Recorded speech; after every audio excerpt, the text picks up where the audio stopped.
5천만의 정보문맹 퇴치운동, 이찬구의 경제과외, 자본주의 작동 원리를 이해하자입니다. 시진핑 주석의 외교 책사로 통하는 중국 외교정책 총괄 양재추 중국 공산당 외교담당 정치국원이 지난 토요일과 일요일 1박 2일 일정으로 방한했습니다. 미국 대통령 선거가 임박한 시점, 그의 방한이 주식시장에 마냥 호재로만 보이지는 않습니다. 오늘은 중국의 권력 구조와 외교정책 변천사로 경제과외를 진행하겠습니다. 서훈 청와대 국가안보실장은 22일 부산 웨스틴 조선호텔에서 양재추 중국 공산당 외교담당 정치국 위원과 6시간에 가까운 회동을 마쳤습니다.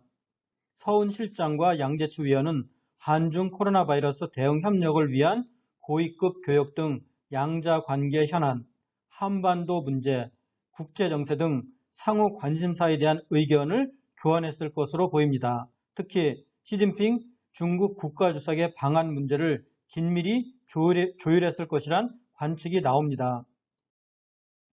한 산에는 호랑이 2마리가 함께 살 수 없다는 속담이 있습니다.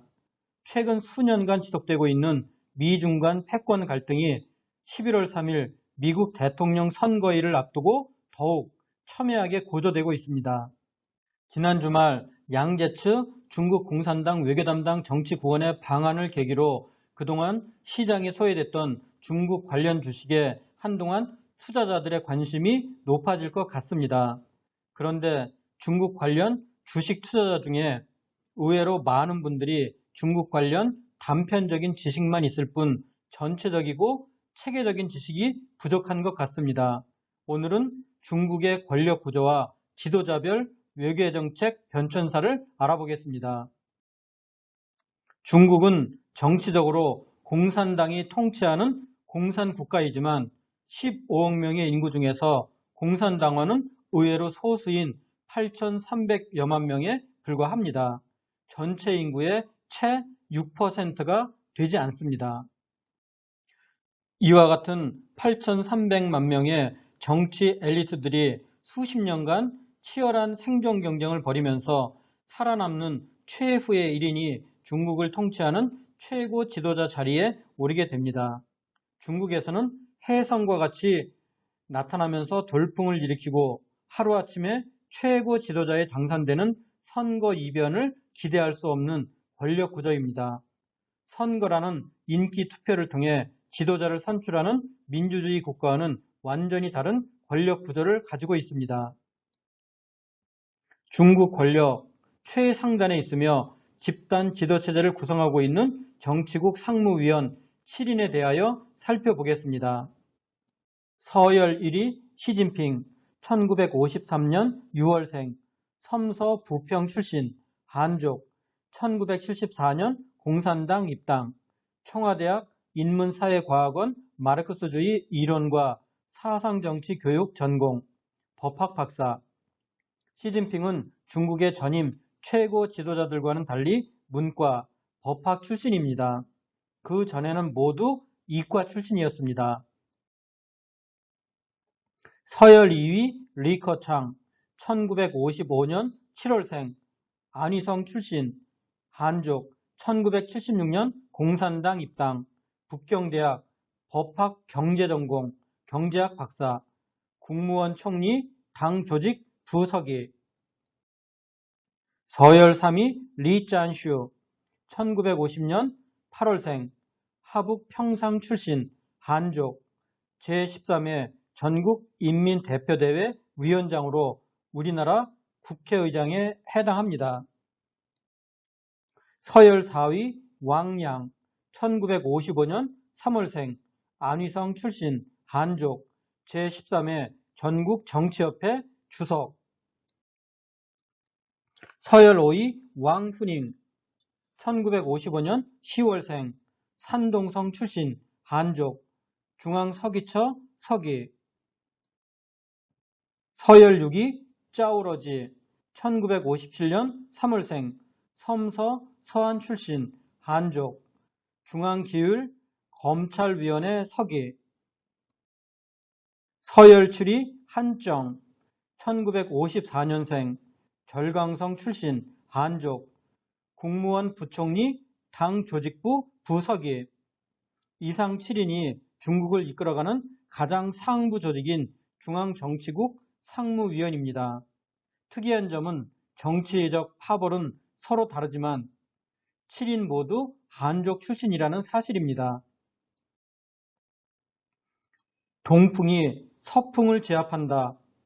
중국의 1세대 최고 지도자 모택동의 외침으로 그의 외교정책 철학이었습니다. 여기서 동풍은 중국을 의미하며 서풍은 미국, 영국, 소련 등 서방 국가를 지칭합니다. 중국은 1842년 아편전쟁에서 영국에게 패망하여 굴욕적인 난징 조약을 체결하기 전까지 수만 년 동안 지구상 최고의 넘버원 패권 국가였습니다. 모택동은 중국의 화려했던 과거를 부활시키겠다며 외교적으로 반미 반소 고립 정책을 펼치며 폐쇄적 독자 노선을 걸었습니다. 모택동의 바람과는 반대로 그의 생애 기간 서풍이 동풍을 제압하는 상황은 더욱 가중됐습니다. 중국의 2세대 최고 지도자 등서평은 모택동의 고립 외교 정책으로 피폐해진 중국 경제의 활력과 신성장 모델을 구축하기 위해서 과감한 실용주의 개혁 개방 정책을 펼쳤습니다. 도강양회, 빛을 감추고 빛이 밖에 비치지 않도록 한 뒤 어둠 속에서 은밀히 힘을 기른다는 뜻으로 약자가 모욕을 참고 견디면서 힘을 갈고 닦을 때 많이 이용됩니다. 나관중의 소설 삼국지에서 유비가 조조의 식객 노릇을 할 때 살아남기 위해 일부러 몸을 낮추고 어리석은 사람으로 보이도록 하여 경계심을 풀도록 만들었던 계책에서 유래한 등서평의 실용주의 외교정책이었습니다. 유소작위, 어떤 일에 적극적으로 개입해 자신의 뜻을 관철시킨다는 의미로 2002년 11월 제4대 지도부인 후진타오 체제가 들어서면서 중국 정부가 취하고 있는 대외 정책 가운데 하나입니다. 유소작위는 국제관계에서 관여와 개입을 통해 중국의 역할을 강조하고 국익을 확대하고자 하는 적극적이고 공세적인 대외 정책입니다. 이는 경제력뿐만 아니라 국방력에서도 국제적 위력을 행사한다는 부국 강병 정책의 전 단계에 해당합니다. 중국이 미국, 북한 사이의 핵 문제 해결에 적극 뛰어들어 육자 회담을 성사시킨 것이 유소작위 정책의 대표적인 예라고 할 수 있습니다. 대국 굴기, 대국이 떨치고 일어서다 라는 뜻으로 2006년 11월 13일부터 11월 24일까지 중국 CCTV를 통해 방송된 역사 다큐멘터리 제목이었습니다. 스페인, 포르투갈, 네덜란드, 영국 등 9개 나라의 전성기와 그 발전 과정을 다루고 마지막에 결론인 대도 행사를 넣은 12부작이었습니다.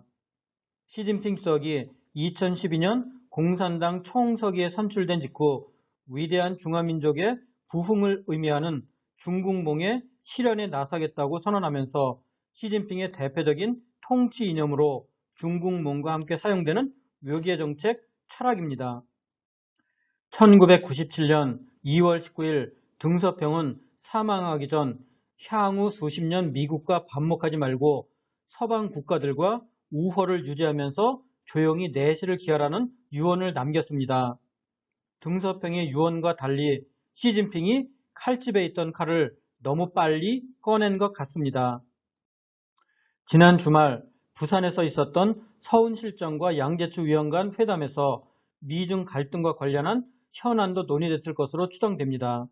미중은 코로나19 책임론에 이어 홍콩 국가보안법 제정, 대만 문제, 남중국해 영유권 분쟁, 신장 위구르 인권 탄압 논란 등을 두고 전방위적으로 충돌하고 있습니다. 중국이 미국과 첨예하게 대립하는 상황에서 양재추 위원이 한국 측의 지지를 직간접적으로 요청했을 가능성을 생각해 본다면 그의 방안이 우리나라 주식시장에 마냥 호재로만 보이지는 않습니다. 중국 관련 주식은 장기 투자보다는 단기 트레이딩 관점에서 접근하실 것을 권고드립니다. 오늘 준비한 것은 이것으로 마치겠습니다. 여러분 한 분 한 분의 구독, 좋아요는 자료를 준비하는 저에게 큰 힘이 됩니다. 감사합니다.